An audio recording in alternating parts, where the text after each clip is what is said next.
So are we ready? सभी पत्रकार साथियों को भारतीय जनता पार्टी की तरफ से अपनी तरफ से नमस्कार। आज की ये प्रेस वार्ता जैसा कि आप सबके समक्ष भी आया होगा, हमारी पार्टी के राष्ट्रीय अध्यक्ष श्री जेपी नड्डा जी ने एक बड़ी महत्वपूर्ण चिट्ठी जो है देशवासियों को लिखी है, जिसमें प्रमुखता से कुछ मुद्दे उठाए गए। ये सवाल केवल भारतीय जनता पार्टी के सवाल नहीं है, ये सवाल केवल भारतीय जनता पार्टी के नेतृत्व से नहीं उठाए जा रहे, बल्कि ये आज देशवासियों के मन में सवाल है जिनका उत्तर जरूर विपक्षी पार्टियों को देना चाहिए। सबसे पहले तो इस पत्र में देशवासियों को संबोधित करते हुए आदरणीय राष्ट्रीय अध्यक्ष जी ने बताया है किस तरह भारतीय जनता पार्टी के पास श्री नरेंद्र मोदी जी के नेतृत्व में एक दूरदर्शिता है, एक सोच है। This vision is for the year 2047, when our country will be celebrating 100 years of independence. और आज जब ये प्रेस वार्ता है तो ये कहना गलत नहीं होगा कि भारत एक बड़े ही महत्वपूर्ण दौर से निकल रहा है, जब पूरे विश्व में कई ऐसे देश हैं जो कोविड की महामारी में कई परेशानियों का सामना करते हुए कमजोर हुए। भारत आदरणीय प्रधानमंत्री श्री नरेंद्र मोदी जी के नेतृत्व में किस तरह से इस महामारी के संकट में भी मजबूत होके उभरा, और कहना गलत नहीं होगा कि केवल मजबूत होके खुद नहीं उभरा, पूरे विश्व को दिशा देने का काम किसी ने किया है तो वो भारत ने किया। जो वैक्सीन डिप्लोमेसी हो, चाहे हमारे पड़ोसी मुल्क में अगर कोई परेशानी आई हो और उनकी मदद करने की बात हो तो वो भारत ने ही करी है। और ये 8 साल में जो बदलाव आया है, एक बड़ा राजनीतिक बदलाव भी आया है। राजनीतिक बदलाव ये आया है कि आदरणीय प्रधानमंत्री जी ने एक नई राजनीति की शुरुआत करी, जिसमें सबको जोड़ने की बात थी। अगर कोई कमजोर है तो उसको मुख्य धारा से कैसे जोड़ा जाए, उसके सम्मान की रक्षा कैसे करी जाए।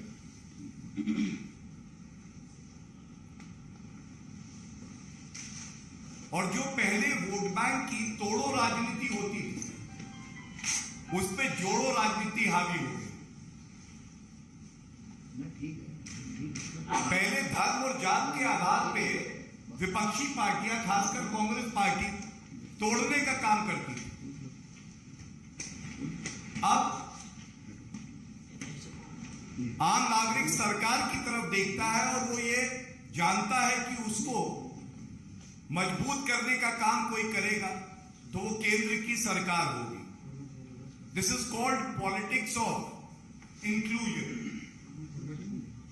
And I'm quoting from the letter, the very line which shows the reality of today's politics. And I quote, Indian politics has undergone a rapid transformation in the last 8 years. The tried tested, or I should say dusted and rusted approach of vote bank politics, divisive politics, and selective politics is no longer working. Unquote. इस बात को आगे बढ़ाते हुए बहुत बड़ा एक संदेश है विपक्षी पार्टियों के लिए भी, क्योंकि कहीं ना कहीं विकास की राजनीति, जो लाभार्थी हैं वो सक्षम हो रहे हैं, ये विपक्ष की पार्टियों को बहुत अखरता है। और जब अखरता है तो वो सौहार्द बिगाड़ने का काम करते हैं, क्योंकि वो विकास पे तो चर्चा नहीं कर सकते, क्योंकि वो जानते हैं कि ये जो नरेंद्र मोदी जी के नेतृत्व की सरकार है,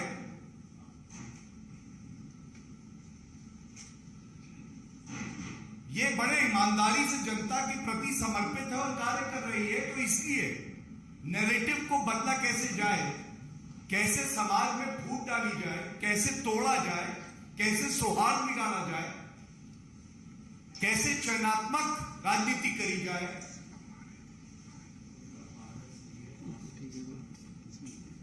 इसका वो आसरा लेते हैं।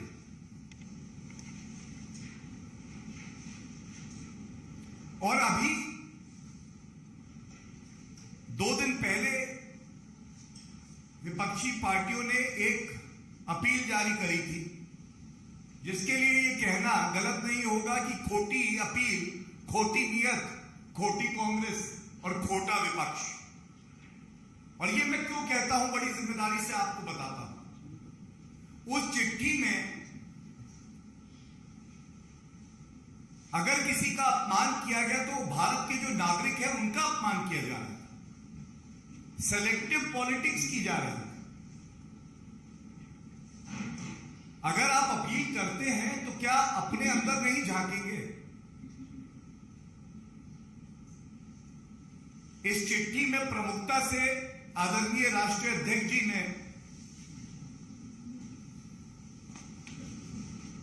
यह सवाल पूछा है कि आप करौली राजस्थान पे चुप्पी क्यों साधे। यह देश पूछ रहा है, ऐसी क्या है मजबूरी कि मतलूब अहमद है जरूरी। मुख्य आरोपी एफआईआर में नामजद 16 दिन हो गए, गिरफ्तारी नहीं होती है। राजस्थान की कांग्रेस सरकार इतनी मजबूर, इतनी निठल्ली, जो चोटिल जनता है वो भी आपसे यह सवाल पूछ रही है कि हमारा कसूर क्या था। हिंदू नववर्ष मना रहे थे, ये कसूर था हमारा।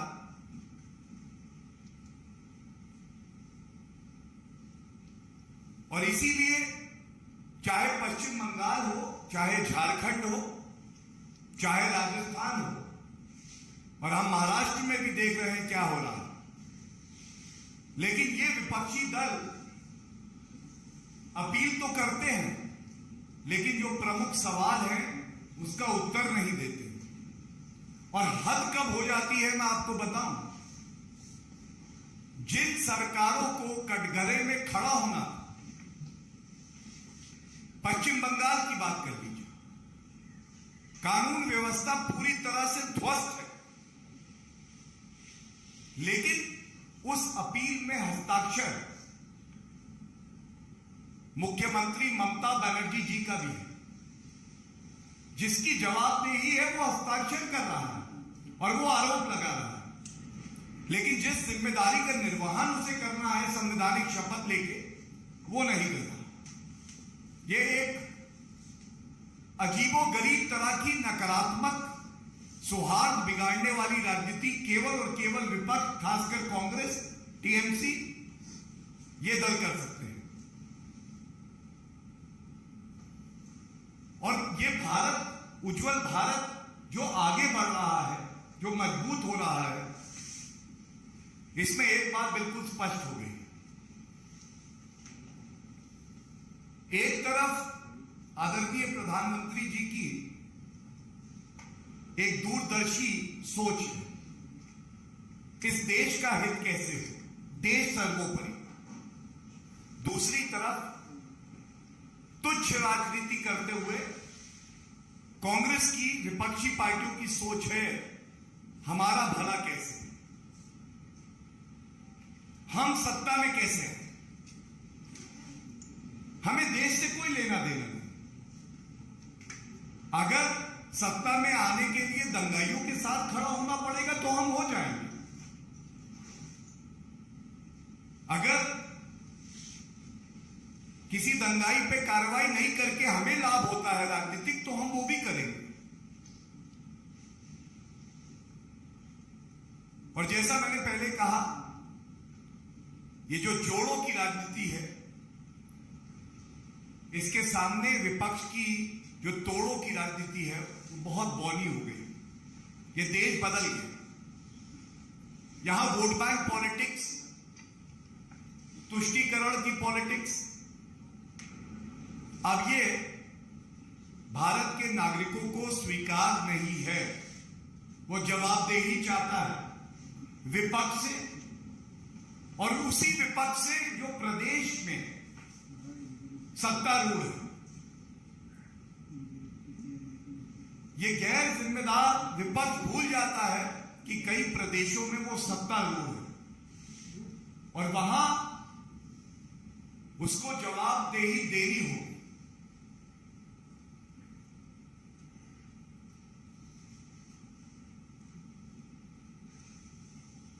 जितने भी कांग्रेस शासित राज्य हैं, पश्चिम बंगाल है, या इतिहास की बात कर लें, ये जो अपील आती है ये इतनी खोखली है कि कांग्रेस पार्टी भूल जाती है किस तरह से 1966 में इंदिरा गांधी जी ने निहत्थे साधुओं पर लाठी चलवाई, और ये भी संसद के बाहर। ये कांग्रेस पार्टी भूल जाती है कि सबसे ज्यादा दंगे अगर किसी के शासन में हुए तो कांग्रेस पार्टी के। 1969 में गुजरात, 1980 में मुरादाबाद, 1984 में भिवांडी, 1987 में मेरठ, 1989 भागलपुर, 1994 हुगली, 2013 में मुजफ्फरनगर दंगे सर्वोच्च न्यायालय में फटकार लगाता। और जब खुद कटघरे में खड़े होते हैं तो दुख की बात है कि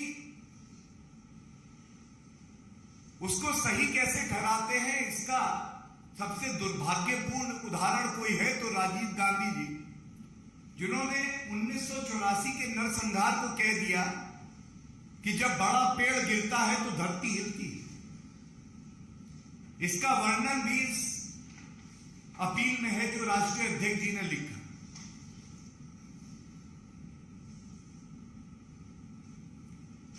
और एक बात इस मंच से बड़ी जिम्मेदारी से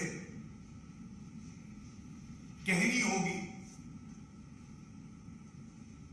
ये जो बार बार विपक्ष कहता है देश में डर का माहौल है, सौहार्द बिगड़ रहा है, नहीं, देश में आज आत्मविश्वास का माहौल है, देश में आज प्रगति का माहौल है, देश में आज नई ऊर्जा का माहौल है। लेकिन हां, विपक्षी दल जरूर डरे हुए हैं। वो डरे हैं क्योंकि उनकी सांप्रदायिक राजनीति का अंत हो गया।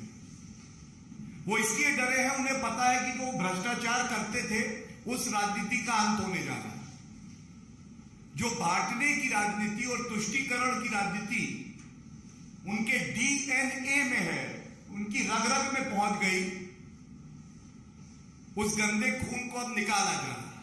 वो राजनीति भारत में अब नहीं चलेगी।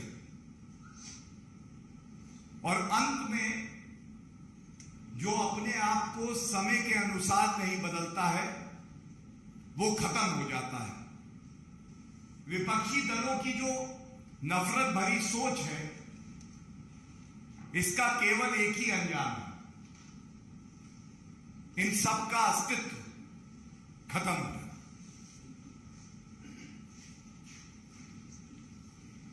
ये जो अपील राष्ट्रीय अध्यक्ष जी द्वारा की गई है, इसमें एक और प्रमुख मुद्दा जो मैं आपके समक्ष रख के अपनी बात को खत्म करूंगा इस विषय पे।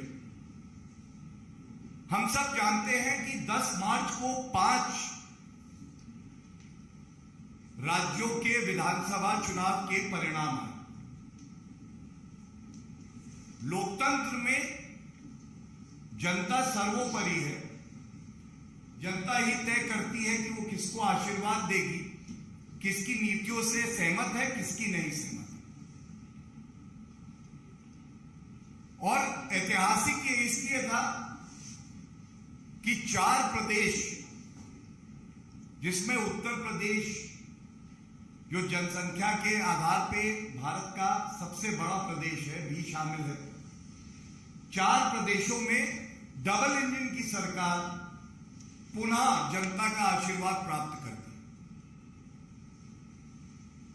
एंटी इनकम्बेंसी की बात होती थी 5 साल की सरकार के बाद। प्रो इनकम्बेंसी शब्द का इस्तेमाल होने लग गया। ये जो पैराडाइम शिफ्ट हुआ है भारतीय राजनीति में, ये इसलिए हुआ है कि भारतीय जनता पार्टी ही वो पार्टी है जिसके पास आज ईमानदार प्रधानमंत्री श्री नरेंद्र मोदी जी जैसा नेतृत्व है, जिसके पास ऐसा संगठन है जो मानता है कि सेवा ही परम भाव है, और एक सोच है जिससे देश आगे बढ़ रहा है। और दूसरी तरफ जब ये परिणाम आए तो कांग्रेस पार्टी जो पंजाब में सत्तारूढ़ थी, वहां भी सुपड़ा साफ हो गया। लेकिन ये बात उनको तब भी समझ नहीं आई कि ये जो नफरत की राजनीति वो कर रहे हैं, दंगाइयों के साथ खड़े होते हैं, इसको भारत की जनता अस्वीकार कर चुकी। और अंत जो है इस विषय पर, इस अपील का जो भाव है कि ये देश प्रगति के रास्ते पर अग्रसर है। इस देश के पास युवा है, ऊर्जा है, सोच है, नेतृत्व है, ईमानदारी है, और भारत को आगे बढ़ने से कोई रोक नहीं सकता। अगर विपक्ष रोड़े भी लगाएगा तो भी उनको करारा जवाब जनता देगी, और ये देश अब रुकने वाला नहीं। बहुत बहुत धन्यवाद। एक विषय और है, उसको आपके समक्ष रख के उसके बाद जो आपके प्रश्न होंगे दोनों विषयों पे मैं आपसे अनुमति लूंगा और उसको उत्तर दूंगा। जैसा कि आप सबको पता है, भारतीय जनता पार्टी सामाजिक न्याय पखवाड़ा बना रही है, और इसमें हमारा उद्देश्य ये है कि हर दिन आपके समक्ष जो सरकार की महत्वपूर्ण उपलब्धियां हैं, जो कार्य सरकार द्वारा किया गया है, विषयबद्ध तरीके से आपके समक्ष रखें। तो आज का विषय जो है वो अत्यंत ही महत्वपूर्ण है, स्वच्छ भारत मिशन। और जैसा आप सबको ज्ञात है, 2 अक्टूबर 2014 वो ऐतिहासिक दिन है जब हम सब के लिए परम श्रद्धेय महात्मा गांधी जी के जन्मदिन पर इस सोच को प्रधानमंत्री श्री नरेंद्र मोदी जी ने आगे बढ़ाया और देश को समर्पित किया। यह केवल एक सोच नहीं थी, यह भारत को नई ऊंचाइयों पर पहुंचाने का एक माध्यम था, एक मिशन था। सपना बहुत बड़ा था। कुछ लोगों के लिए यह असंभव था, कुछ लोगों ने इसका मजाक भी उड़ाया, लेकिन यह कहना गलत नहीं होगा कि बापूजी के सपने को साकार करके करोड़ों करोड़ों भारतीयों का जीवन अगर किसी ने बदला, उनको सम्मान दिया, तो उस सोच का नाम आदरणीय प्रधानमंत्री श्री नरेंद्र मोदी जी। सपना यह था कि खुले में कोई भी शौच ना जाए। India has to be open defecation free. और यह कार्य संभव हो, इसके लिए एक बहुत ही मुश्किल समय सीमा थी, 5 साल की, कि 2 अक्टूबर 2019 को जब भारत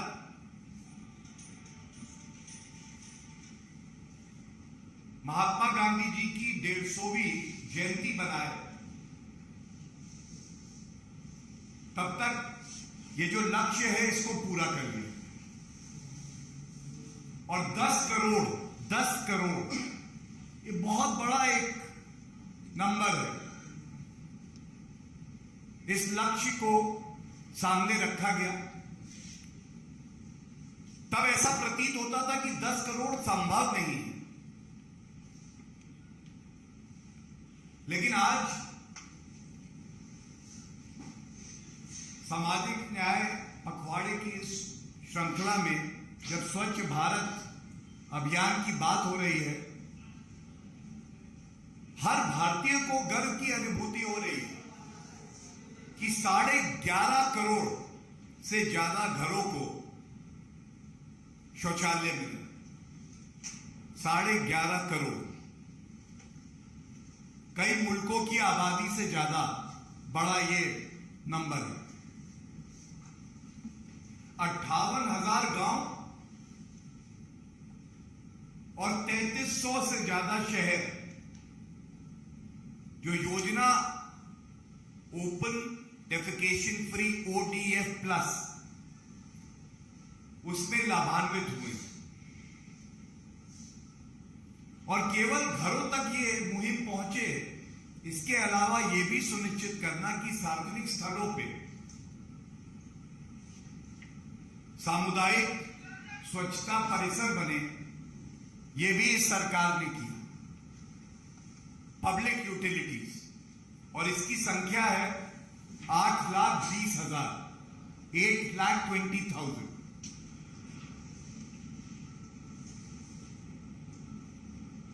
आजादी के बाद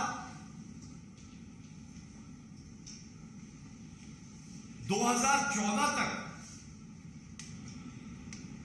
जितने टॉयलेट्स या सार्वजनिक स्वच्छता परिसर नहीं बने, इस सरकार ने वो कार्य कर दिखाया जिसको असंभव कहा जाता था। और ये क्यों संभव हुआ, ये जानना बड़ा जरूरी है। ये इसलिए संभव हुआ, जिस अभियान का मजाक विपक्ष उड़ा रहा था वो एक जन आंदोलन बन गया। हम सबको पता है भारत में राष्ट्रभक्ति, देश प्रेम, ऊर्जा, निष्ठा की कमी नहीं है, पर उसको सही दिशा में और सही लक्ष्य के लिए केंद्रित करना, और ये काम किसी ने किया तो आज गर्व से कह सकते हैं कि हमारे प्रधानमंत्री श्री नरेंद्र मोदी जी ने किया। एक सच्चा पवित्र आंदोलन बन गया। छोटे छोटे बच्चे अपने घर से निकले और उन्होंने भी कहा, अगर हमारे सामने की सड़क गंदी है तो मैं वहां से कचरा उठाऊंगा। वृद्ध लोग, उन्होंने अपनी पीड़ा की चिंता नहीं करी, झाड़ू लेके वो लोग सफाई करने के लिए निकल गए। संदेश ये था कि देश को स्वच्छ बनाना।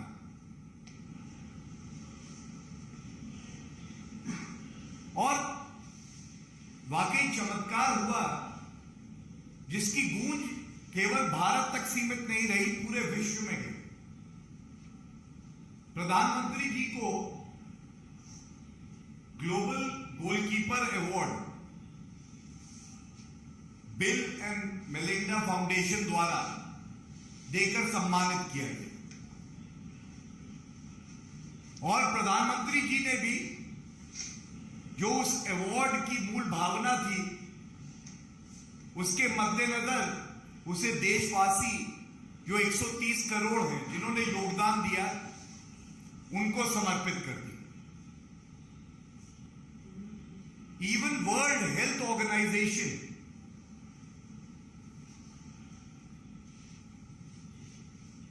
recognized the unachievable feat achieved by India through collective hard work and dedication. और एक स्टडीज के अनुसार कैसे इसका प्रभाव जनमानस पर हुआ,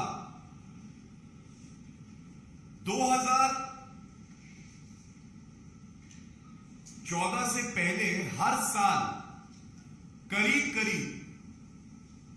19 करोड़ 90 लाख भारतीय जो थे, उनको जो गंदगी आसपास होती थी उसकी वजह से बीमारी होती। 19 करोड़ 90 लाख। और ये जब स्वच्छ भारत मिशन आया तो सबसे ज्यादा बदलाव जो आया वो जो आम नागरिक है, जो गरीब है, उसके जीवन में आया। महिलाओं के लिए एक सम्मान का जीवन। जब हमने कहा 11.5 करोड़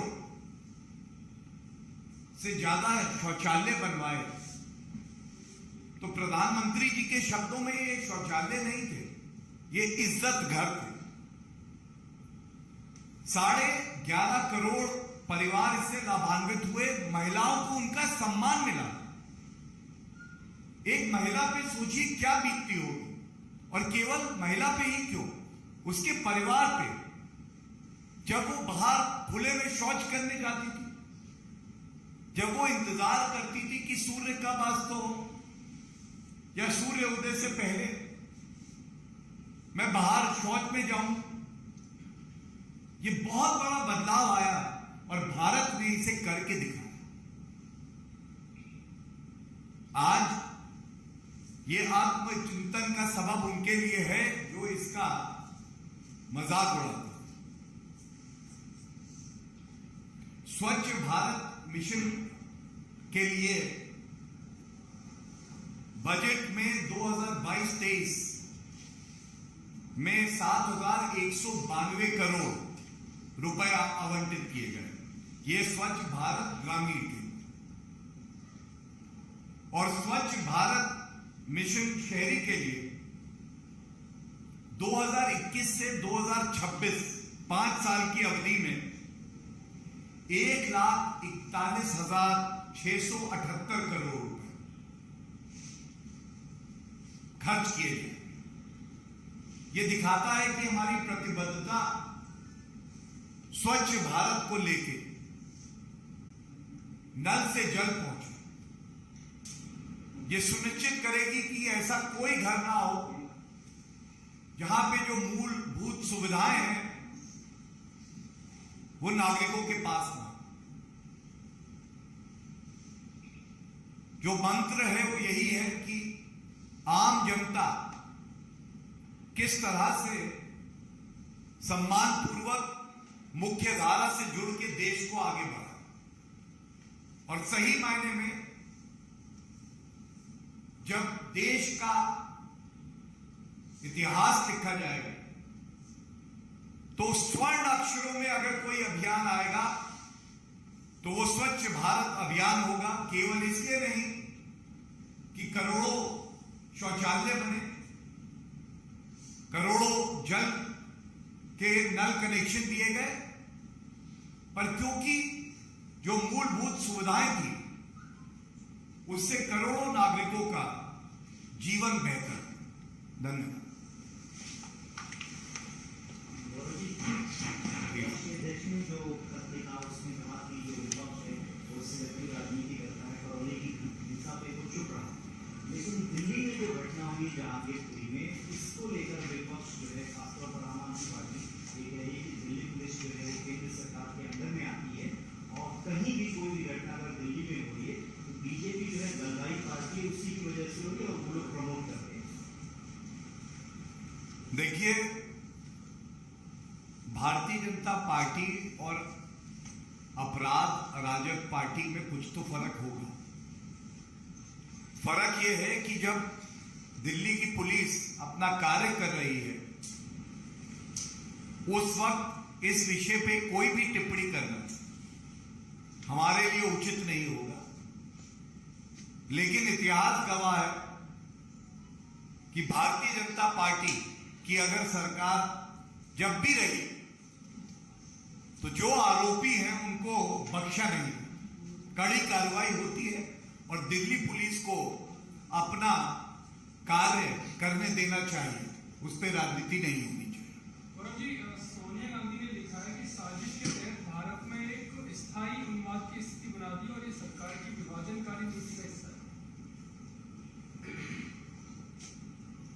देखिए, मैंने कहा ना, खोटी नीयत से एक खोटी अपील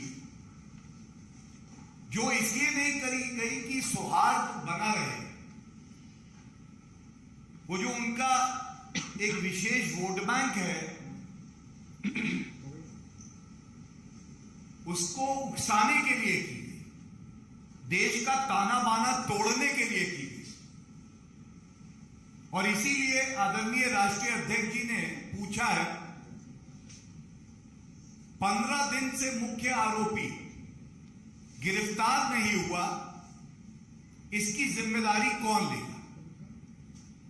और अगर विपक्ष की इस अपील में रत्ती भर भी ईमानदारी होती तो सबसे पहले वो कांग्रेस शासित राज्य के मुख्यमंत्री से कहते